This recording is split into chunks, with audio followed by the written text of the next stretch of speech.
மாட்டுப் பொங்கல் எப்படி கொண்டாடுகிறோம்? மாடுகளை அலங்கரித்தல்.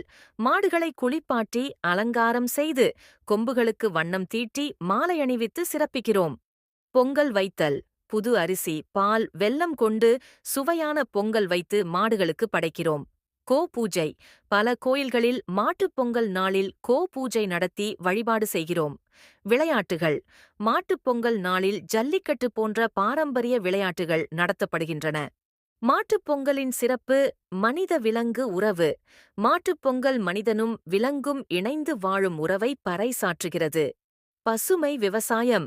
மாட்டுப் பொங்கல் நாள் நம்மை பசுமை விவசாயத்தை நோக்கி திரும்ப வைக்கிறது. பண்பாட்டு அடையாளம்.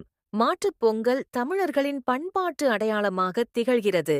மாட்டுப் பொங்கல் என்பது வெறும் பண்டிகை மட்டுமல்ல, இது நம் முன்னோர்களின் பாரம்பரியத்தையும் விவசாயத்தின் முக்கியத்துவத்தையும் உணர்த்தும் நாள். வருங்கால சந்ததியினருக்கும் இந்த பாரம்பரியத்தை போதித்து மாடுகளின் மீதான நம் அன்பை வெளிப்படுத்துவோம்.